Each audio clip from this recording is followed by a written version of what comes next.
சாய் பக்தர்களுக்கு என் அன்பு வணக்கங்கள். ஓம் சாய்ராம். என் அன்பு குழந்தையே, எது செய்தாலும் தவறாகவே முடிந்து விடுகிறது. நல்லது செய்ய சென்றாலுமே கூட அது தீமையாகவே பார்க்கப்படுகிறது. செய்யாத தவறுக்காக தண்டனையும் பழியையும் சுமந்து கொண்டிருக்கிறாய். மனதளவில் கூட யாருக்கும் எந்த தீங்கும் நினைக்காமல் தான் வாழ்ந்து கொண்டும் இருக்கிறாய். ஆனால் உன் பெயர் கெட்டு போகும் அளவிற்கு உன் மீதான விமர்சனங்கள் குவிந்து கொண்டிருக்கின்றன. செய்து கொண்டிருக்கும் நல்ல காரியங்களுக்கு பாராட்டும் புகழும் கிடைக்காமல் போனாலும் கூட பரவாயில்லை. ஆனால் செய்யாத தவறுக்கு செய்ததாக வீண்பழி சுமக்கும் இந்த காலகட்டத்தில் தான் நீ வாழ்ந்து கொண்டும் இருக்கிறாய்.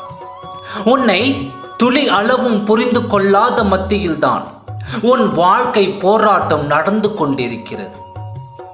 ஒவ்வொரு முறையும் உன் பக்கம் இருக்கும் நியாயத்தையும் நீ செய்த நல்ல விஷயத்தையும் மற்றவர்களுக்கு புரிய வைப்பதற்காக பாடாய்பட்டு கொண்டிருக்கிறாய். ஆனால் அதற்காக நீ உபயோகிக்கும் வார்த்தைகளும் கூட உனக்கு எதிராய் திரும்பி சதி செய்து கொண்டிருக்கிறது. உன்னை மற்றவர்களுக்கு புரிய வைத்துவிட வேண்டும், உன் மேல் இருக்கும் கெட்ட பெயரையும் பழிகளையும் நீக்கிவிட வேண்டும் என்று தினந்தோறும் பிரார்த்தனை கூட செய்து கொண்டிருக்கிறாய்.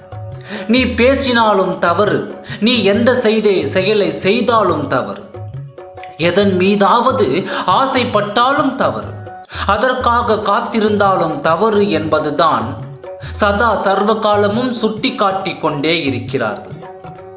உன்னை பொறுத்தவரையில் நான் எந்த தவறும் செய்யவில்லையே, ஏன் என்னை எவருமே புரிந்து கொள்ளவில்லை என்று தானே கலங்குகிறாய். ஆனால் உண்மையில் நீயும் ஒரு தவறை செய்து கொண்டு தான் இருக்கிறாய்.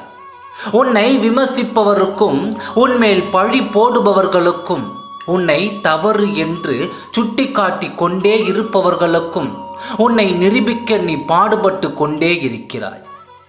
இது மாபெரும் தவறு மகளே, வீணான வேலை. இது மாபெரும் தவறு மகளே, வீணான வேலை. இது நீ யார் என்று உன் மனதிற்கு தெரியும். அதற்கு மேல் என் பிள்ளை யார் என்று எனக்கு தெரியும். இதை விடுத்து நீ யாருக்கும் உன்னை நிரூபிக்க தேவையில்லை. பழி சொல்ல தெரிந்த யாருக்கும் உனக்கு வழி சொல்ல போவதில்லை. உன் வாழ்க்கை உன் கையில் மட்டும்தான். உன்னை பற்றி முழுமையாய் உனக்கு மட்டுமே தெரியும். உன் காதில் விழும் கருத்துக்கு எல்லாம் கவலை கொள்ளாதே. நாம் முதிர்க்கும் வார்த்தையில் ஒருவர் நிம்மதி அடைந்தாலும் கூட அது தரமான மேதவே. ஆனால் நம் வார்த்தைகள் பிறர் மனதை கொன்றுவிட்டால் அதுவும் கொலைமா பாதகமே. எனவே அவர்கள் பாவம் செய்து கொண்டே இருக்கிறார்கள். அதை பற்றி நீ ஏன் கவலைப்பட வேண்டாம். உன்னை எதிர்க்க எவரும் இல்லை எனில் உன் பலம் என்னவென்று உனக்கே தெரியாது. எனவே தான் எதிரியை எதிரிலேயே வைத்துக்கொள். உன்னை வெறுத்தாலோ ஒதுக்கினாலோ அப்பொழுதும் வருத்தப்பட்டு கொண்டே இருக்காது. உன்னை யாரும் விட மாட்டார்கள். வெறுத்துவிட்டு போகட்டும், நீ யாரையும் வெறுக்காதே. உன்னை பார்த்து ஜன்னலாய் கூட சாத்தியவர்களும் சேர்ந்தே நீ உன் வாசல் கதவை திறந்து வை. பண்பு நலன்களை பற்றியும் மனிதர்களின் அன்பை பற்றியும் அவர்கள் தெரிந்து கொள்ளட்டும். யார் உன்னை புரிந்து கொண்டாலும் புரிந்து கொள்ளாமல் போனாலும் உன்னுடன் என்றும் நான் இருக்கிறேன். உன் மனம் எத்தகையது என்று எனக்கு தெரியும் குழந்தையே. இதுவரை நடந்ததை யோசிப்பதை விட நீ இனி எப்படி நடக்க வேண்டும் என்று யோசித்து வாழ். எல்லாவற்றிற்கும் ஒரு முடிவு உண்டு. அதனால் நீ எதற்கும் கவலைப்படாதே. நான் இருக்கிறேன் அனைத்தையும் பாதுகாக்க. ஓம் சாய். நன்றி, வணக்கம்.